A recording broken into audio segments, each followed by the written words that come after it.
Assalamualaikum warahmatullahi wabarakatuh. Saya Elsa Firda Ramadan, NIM saya 1B117020, yang terhormat Ibu Haja Yuriatin SPD MH. Nah, di sini saya akan sedikit menjelaskan apa itu hukum pidana dan kriminologi. Oke, langsung saja kita ke materi yang pertama. Apa sih itu hukum pidana?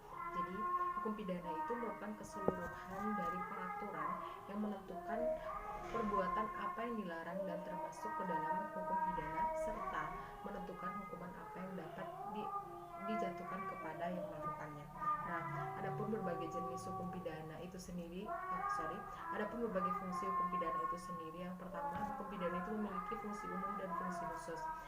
Nah, fungsi umum hukum pidana itu sendiri yaitu untuk mengatur hidup masyarakat atau penyelenggaraan tata dalam masyarakat. Nah, adapun fungsi khusus hukum pidana itu sendiri, yang pertama, untuk melindungi kepentingan hukum terhadap perbuatan yang hendak melanggarnya dengan suatu sanksi yang berupa pidana yang sifatnya lebih tajam daripada hukum lain. Dan yang kedua, fungsi itu pun sendiri hukum pidana secara khusus.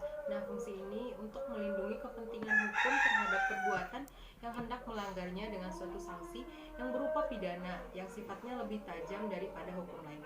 Dan yang kedua, fungsinya hukum pidana ini memberi aturan untuk melindungi.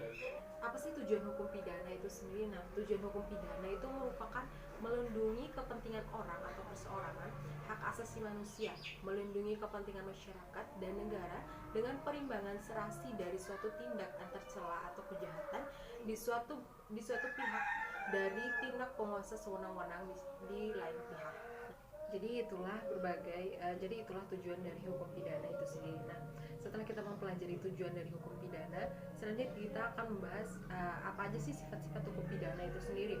Yang pertama, sifat hukum pidana itu merupakan sanksi pidana tetap ada, itu yang pertama. Lalu yang kedua itu untuk menuntut tindak pidana tidak tergantung kepada gugatan korban, melainkan merupakan kewajiban alat negara berwenang. Nah, itu merupakan sifat dari hukum pidana.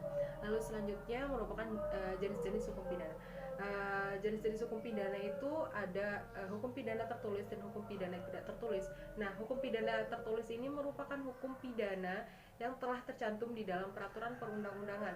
Nah, sedangkan hukum pidana tidak tertulis ini hukum yang masih hidup di dalam masyarakat, contohnya delik, adat, dan sebagainya. Lalu yang kedua itu hukum pidana yang bersifat positif. Yang ketiga hukum publik. Yang keempat hukum pidana objektif. Yang keempat hukum pidana formil. Yang kelima hukum pidana material. Adapun beberapa lembaga hukum peradilan hukum pidana, yang pertama itu kejaksaan, kehakiman, advokat, yang keempat lapas, dan yang kelima kepolisian. Nah, setelah kita membahas tentang hukum pidana, selanjutnya kita akan membahas tentang kriminologi. Nah, tidak terlepas dari kriminologi, hukum pidana itu tidak terlepas dari kriminologi. Apa sih yang dimaksud dengan kriminologi? Nah, kriminologi itu sendiri ilmu yang mempelajari tentang kejahatan, yang dimana tujuan dari kriminologi ini sendiri, tujuan ataupun manfaatnya, yang pertama, hasil penyelidikan kriminologi dapat membantu pemerintah dan penegak hukum untuk menangkap kejahatan. Lalu yang kedua, manfaatnya untuk membantu untuk melakukan meminimalisasi dalam produk perundang-undangan pidana. Nah, adapun beberapa asas-asas dalam hukum pidana, yang pertama itu asas legalitas, yang kedua teritorialitas, yang ketiga nasional aktif, yang keempat asas nasional pasif, yang kelima asas universalitas, dan yang keenam asas tidak ada hukum tanpa kesalahan. Nah, setelah kita membahas tadi tentang asas-asas yang ada di hukum pidana, selanjutnya kita akan membahas salah satu contoh implementasi asas hukum pidana di dalam pasal-pasal di KUHP. Nah, setelah kita tadi mempelajari tentang asas-asas hukum pidana, selanjutnya kita mempelajari bagaimana sih implementasi hukum pidana di dalam pasal-pasal yang ada di KUHP.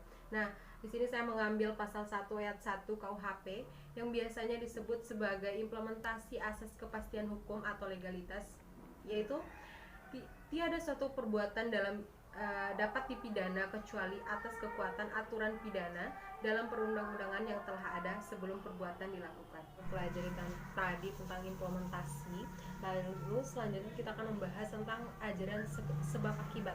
Nah, apa sih tujuan mempelajari ajaran sebab akibat ini sendiri? Nah, yang pertama tujuannya itu untuk menentukan hubungan antara sebab akibat yang berarti menentukan ada atau tidaknya tindak pidana. Nah, lalu yang kedua tujuannya itu untuk menentukan pertanggungjawaban pidana seseorang atas suatu akibat tertentu yang berupa suatu tindak pidana. 3. Oke, selanjutnya kita membahas tentang apa sih pembuatan. Nah, apa sih perbuatan pidana itu sendiri? Nah, perbuatan pidana itu sendiri merupakan suatu perbuatan yang dilarang oleh suatu aturan hukum. Larangannya di mana disertai ancaman atau sanksi yang berupa pidana tertentu barang siapa yang melanggar larangan tersebut. Lalu, setelah kita mengetahui perbuatan pidana itu apa, nah di sini ada pun beberapa unsur yang terdapat dalam perbuatan pidana itu sendiri. Yang pertama itu unsur objektif. Nah, unsur objektif ini meliputi perbuatan atau kelakuan manusia yang pertama, yang kedua itu akibat yang menjadi syarat mutlak dan delik, lalu yang ketiga itu unsur melakukan hukum. Selanjutnya unsur yang menghasilkan pidana, lalu yang terakhir yaitu unsur tambahan yang menentukan tindak pidana. Nah, selain unsur objektif, adapun unsur-unsur subjektif yang terdapat di dalam perbuatan pidana.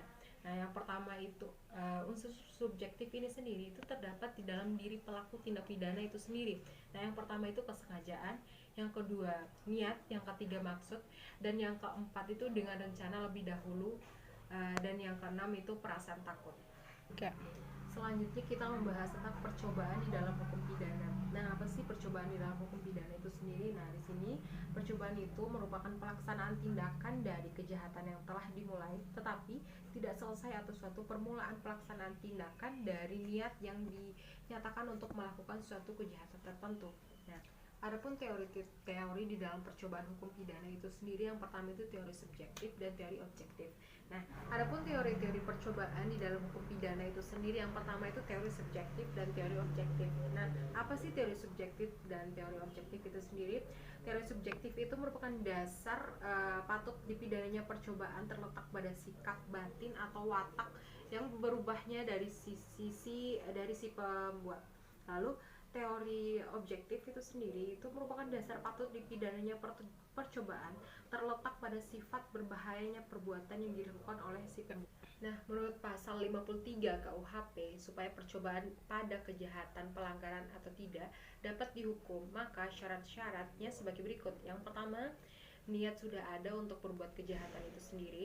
Yang kedua, orang sudah memulai berbuat kejahatan itu sendiri. Lalu yang ketiga, perbuatan kejahatan itu tidak jadi sampai selesai oleh karena terhalang oleh sebab-sebab yang timbul kemudian tidak terletak dalam kemauan penjahat. Sekian presentasi dari saya dan penjelasan singkat dari saya tentang hukum pidana dan kriminologi. Lebih dan kurangnya saya mohon maaf. Wabillahi taufiq wal hidayah. Wassalamualaikum warahmatullahi wabarakatuh.